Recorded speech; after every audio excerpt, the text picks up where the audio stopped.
நிறைய மேடைகள் முற்போக்கு அரசியல் நிறைய பேசிட்டு வரீங்க. தற்போது புதுசா கட்சி ஆரம்பிச்சு தமிழகத்துக்கு வராங்க.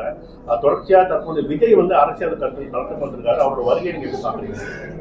அவரு 6 மணி ஜனம் நினைச்சா வந்துருவாரு. ஆனா இப்போ ஏஐ வந்துருச்சு. வந்துட்ட பிறகு இந்த மாதிரி கைவினை வரையக்கூடியவங்களோட இன்ட்ரெஸ்ட் ஆர்வம் எந்த அளவுக்கு கொஞ்சம் அது எப்படி பண்ணாலும் உங்களை விட உங்க தாத்தா பாட்டி பெரியவங்க தான். இப்போ இவங்க என்னதான் பலமா வாழ்ந்தா கூட எல்லாம் என் குழந்தைங்க தான். எத்தனை குழந்தைங்க வந்தாலும் இந்த குழந்தை எந்த குழந்தையுமே போய் மதுரை கோயிலுக்குள்ள உட்காந்து 10 மணி நேரம் வர வைங்களா, கை தூக்குவாங்க. 10 மணி நேரம் ஒன்று கூட போகக்கூடாது. 10 மணி நேரம் யார் வரைய முடியாது. அது மாதிரி என்னை விட எங்கள் அம்மா சோழ ராயக்கடி சாப்பிட்டு காடுகளில் பாடுபட்டேன். எங்கள் அம்மா போட்ட பிச்சை தான் உட்காந்துருக்கேன். இன்றைக்கி நான் மரியாடு என்னை விட கோடிகள் இருந்து சூர்யா சம்பாதிக்கலாம். கோடி கூட சூர்யா சம்பாதிக்கும் போது சிவகுமார் பண்ணு. சிவகுமார் படிக்க வச்சது எங்கள் அம்மா தான் மரியாடு. எத்தனை ஏஐ வந்தாலும் ஒரிஜினல் ஒன்றுமே பண்ண முடியாது.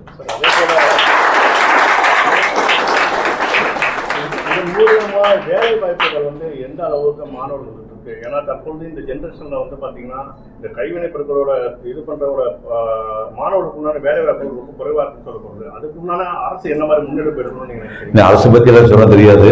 நான் ஓவியம் தான் இந்தியாவுக்கு சாபம் பாவம் நினைச்சாரு. அது பொய் சார்னு ப்ரூவ் பண்ணிட்டான். இன்னைக்கு காலை பேசும்போது கிட்ட 6 மணி நேரம் பேசினாரு. இதுலேருந்து முறையாக டிப்ளமா கோர்ஸ் 1 வருஷம் இருக்குது, 4 வருஷம் கோர்ஸ் இருக்குது. முறையாக படிச்சேன்னா மினிமம் சம்பளம் 30,000 ரூபாயும், அதிக சம்பளம் 1,30,000 சம்பாதிக்கிறாங்க. இதே தலை சுற்று எனக்கு. நான் அரசாங்கம் ஏன் எதிர்பார்க்குறீங்க? உன் கையில் திறமை இருந்தால் கை வச்சு சத்தியமாக குறைச்சிக்கலாம். வேற வேலை வாய்ப்புகள் பெருக்கிறதுக்கு அரசு சார்பில் ஏதாவது நடவடிக்கை புரிஞ்சுக்கிறீங்க? இது டேலண்ட்டை பேஸ் பண்ண விஷயம். இது உங்களுக்கு 4 வருஷம் இவங்ககிட்ட படிச்சு டிப்ளமா குப்பை கொட்டிட்டாங்க, உடனே வேலை கொடுக்க மாட்டாங்க. உங்கள் கையில் சரக்கு இருந்தால் தான் கொடுப்பான். இத்தனை பேர் நான் கைதட்டு சொன்னேன், கைதட்டு கிளாஸ் பண்ண சொன்னா இல்லை சரக்கு நல்லா இருந்தால் இந்த டேலண்ட்டை பேஸ் பண்ண தொழில். இது நான் எஸ்எஸ்சி படித்து முடிச்சுட்டேன், 30 மார்க்கில் பாஸ் பண்ணி 90 மார்க் எஸ்எஸ்சி வாங்கி பாஸ் பண்ணால் நான் 35 பார்டர் வாங்கி பாஸ் பண்ணியிருக்கேன். நீங்கள் அவனுக்கு ஈக்குவலாக முடியுமா?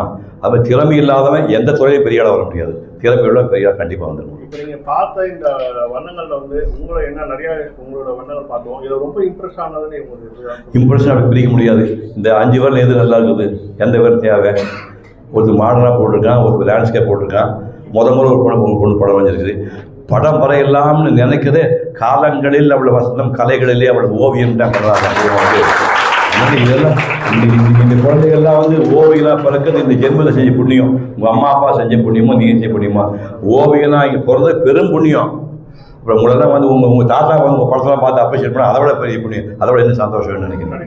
இந்த மாணவர்களுக்கு நீங்கள் என்ன சொல்ல விரும்புறீங்க? ஒரு அட்வைஸ் எல்லாம் தேவையே கிடையாது. இவங்க என்னோட புதுசாரி பசங்க.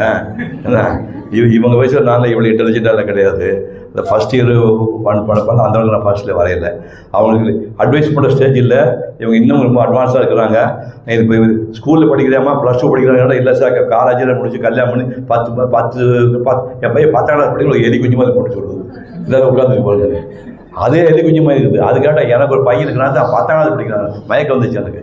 இல்லை எல்லாமே இன்டெலிஜென்ட் பீப்புள் தான். ஆனால் இந்த தலைமுறைகள் எல்லாமே இப்போ சூர்யா 6 பேக் பண்ணிடுறாரு. சூர்யா 6 பேக் பண்ண சிவகுமார் பண்ண முடியாது. புரியுது? ஸோ இந்த காலையில் கூட நேற்று நைட் சாப்பாடுனாங்க. எங்கள் வீட்டில் எல்லா சட்னி சாம்பார் இருக்குது. நான் டயட் சாப்பாடு பண்ணி அது உட்காந்துருந்து அந்த அசிஸ்டன்ட் செஞ்சு கொடுக்குறது அப்போ சாப்பிட்றாரு. அந்த மாதிரி தியாகமெல்லாம் பண்ணி இளைய தலைமுறை 100% கெட்டிக்கிறாங்க. அவ்வளோதான் நான் அட்வைஸ் பண்ணுறேன்.